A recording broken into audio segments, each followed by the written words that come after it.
बसंत पंचमी के अवसर पर बेबीशाला प्री स्कूल में एक रंगारंग कार्यक्रम आयोजित किया गया। इस अवसर पर छोटे छोटे बच्चों को बसंत पंचमी के महत्व को समझाने के लिए ज्ञान की कहानी सुनाई गई। सरस्वती माता के चरणों में फूल अर्पण किए गए, सरस्वती माता की आरती की गई एवं डायरी व पेन पेंसिल की पूजा की गई। इसी के साथ बच्चों को अपनी माँ के महत्व के बारे में भी समझाया गया। बच्चों ने अपनी माँ के चरणों की पूजा की व उनसे आशीर्वाद लिया। पूरे समारोह का प्रबंधन बेबीशाला प्री स्कूल की डायरेक्टर स्नेहा जैन, शिक्षिका सोनल गांग, सिद्धि कोलन एवं रिद्धि जैन ने किया। चाहिए पूरे टाइम बच्चों को मोबाइल चाहिए आजकल, है ना, कि मेरे को मोबाइल देखना है। फिर मोबाइल देखने के बाद में अगर मम्मी लोग मोबाइल लेती है तो बच्चे चिड़चिड़ करने लग जाते। तो सबसे इम्पोर्टेंट है कि मतलब बेबीशाला जो और जो आप 15 बच्चों ने, मैंने एनुअल फंक्शन के दिन भी यही बोला था और आज भी मैं यही बोल रही हूँ कि आप 15 जो बच्चों के पेरेंट्स ने मुझ पर ट्रस्ट किया और बेबीशाला में डाला, आपको आपकी लाइफ में हमेशा बेबीशाला याद रहेगा। और मैं आपकी सबकी शुक्रियागुजार हूँ कि आपने बेबीशाला में अपने बच्चों का एडमिशन करवाया। हमारा सबसे इम्पोर्टेंट टारगेट बेबीशाला में बच्चों को उनकी मोरल वैल्यूज को बढ़ाना है, उनका इमोशनल डेवलपमेंट हो, बच्चा अपने माता पिता और परिवार के प्रति लगाव को समझे। उनको ये पता होना चाहिए कि हम कुछ भी जीवन में कर ले, पर सबसे पहले अगर हमको कोई उन सबसे समेटेगा और बचाव करेगा तो वो हमारे माता पिता होंगे, वो हमारा परिवार होगा, न कि हम उनको छोड़ के बाहर की दुनिया में व्यस्त हो जाए। क्योंकि हम सोचते हैं बच्चे बड़े हो जाएंगे फिर इनको बताएंगे कि ऐसा करना चाहिए, मम्मी पापा को मानना चाहिए, रोज प्रणाम करना चाहिए। बच्चा बड़े होने के बाद में वो चीज सीख ही नहीं पाएगा क्योंकि बच्चा अपनी खुद की चीजों में ही व्यस्त हो जाएगा। ठीक है, तो बच्चों को हमको इतने छोटे से जो बच्चे हैं मेरे पास में, जो 2 से 4 साल के बच्चे हैं, उनको ही अपने मन में इमोशनल वैल्यूज को जगाना पड़ेगा। तभी बच्चा सोचेगा कि नहीं, मम्मी पापा को प्रणाम करना है। बचपन की आदतें अपन कभी भूलते ही नहीं, तो वो जो वैल्यूज है हमको शुरू से ही बच्चों को सिखानी पड़ेगी। इसीलिए आज एक छोटा सा मदर्स के लिए प्रोग्राम रखा है कि आपके बच्चे आपके प्रति इमोशनल जो है वो वैल्यूज को समझे। और सरस्वती माता, लक्ष्मी माता, गणेश जी, ये सब खुश हो जाएंगे जब वो अपने मम्मी पापा के सेवा करेंगे और अपने मम्मी पापा को समझेंगे। गणेश जी ने कैसे किया था, पूरी दुनिया कैसे घूम ली थी, याद है ना आपको वो स्टोरी? मैंने सुनाई थी ना बच्चों आपको कि गणेश जी को पूरी दुनिया घूमने के लिए बोला था। तो गणेश जी ने क्या करा, सोचा कि कितनी जल्दी कैसे आऊं, तो कार्तिकेय जी ने तो उठाया अपनी सवारी और वो क्या कर गए, सब निकल गए, क्या दुनिया की सवारी पे निकल गए। लेकिन गणेश जी ने सोचा कि मैं इतनी जल्दी पूरी दुनिया कैसे घूम लूंगा। तो गणेश जी ने क्या करा, उनके मम्मी और पापा जहाँ बैठे थे वहीं के 3 फेरे लगा लिए और उन्होंने कहा हमारी तो पूरी दुनिया ही है आप हो, तो आपके अगर हमने आपके चक्कर घूम लिए तो सब कुछ आप हो हमारे लिए। तो ये वैल्यूज हमको शुरू से बच्चों में डालो। हाँ लगाओ, हाँ दो अच्छे से, दो मम्मा के दोनों पाँव हाथ लगाओ, ऐसे साफ करो मम्मा के पैर, करो पैर साफ, हाँ करो, हाँ वेरी गुड वेरी गुड। अब भी अच्छे से ये इससे करो, पानी से साफ करो करो करो, हाँ वेरी गुड। हाँ लगा, हाँ इधर भी लगा।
बेबीशाला प्री स्कूल में आज बसंत पंचमी है, तो आज सरस्वती माता की वंदना की गई और पूरे स्कूल को अच्छे से सजाया गया, रंगोली बनाई गई और सरस्वती माता के बारे में बताया गया, बच्चों को ज्ञानवर्धक बातें बताई गई।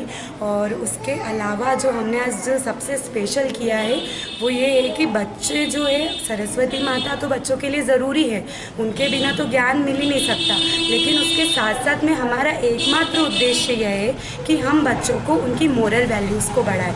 मोरल वैल्यूज़ बढ़ना बहुत ज़रूरी है। बच्चे आजकल इधर उधर भटक रहे हैं, तो हमारा फोकस है कि बच्चों को उनके पेरेंट्स के प्रति, उनके माता के प्रति, पिता के प्रति, परिवार के प्रति एक लगाव को दर्शाना है। अगर आप इनको सबको मानते हैं, इनको समझते हैं, इनका कभी निरादर नहीं करते हैं, तो आपकी ज़िंदगी में आपको बहुत सारी उन्नति मिलेगी, क्योंकि बच्चों का सपोर्ट, चाहे वो छोटा हो या बड़ा हो, उसका सपोर्ट हमेशा उसकी फैमिली, उसके पेरेंट्स यही होते हैं, कितना भी आगे निकल जाए। लेकिन जो माता पिता जो ढाल बन के खड़े होते हैं ना, वो ज़िंदगी में कोई और नहीं बन के खड़ा हो सकता है। तो हमारा एकमात्र मकसद है कि बच्चों का हम इमोशनल डेवलपमेंट करें, उसके साथ साथ में हम उनकी मोरल वैल्यूज़ बढ़ाएं, ताकि बच्चा आगे चलकर बहुत बड़ा इंसान बने। और हमेशा जो पेरेंट्स हैं हमारे यहाँ के, वो पेरेंट्स इतने खुश हैं कि मतलब वो ये चाहते हैं कि नहीं मैम, हमारे बच्चे जो हैं वो बहुत अच्छे से चीज़ें समझ रहे हैं, सीख रहे हैं, और वो इतने सेटिस्फाइड है कि बच्चों को ठीक है, एक बार पढ़ाई तो वो कर ही लेगा, आगे चल के उसको करना ही है, लेकिन यहाँ पर जो डेवलपमेंट हो रहा है, जो मेंटल डेवलपमेंट, जो फिज़िकल डेवलपमेंट हो रहा है, उससे बहुत ज़्यादा खुश हैं। तो मैं यही चाहती हूँ कि बेबीशाला में जो भी बच्चे आए वो सबसे ज़्यादा इमोशनल और मेंटली स्ट्रॉन्ग हो। धन्यवाद।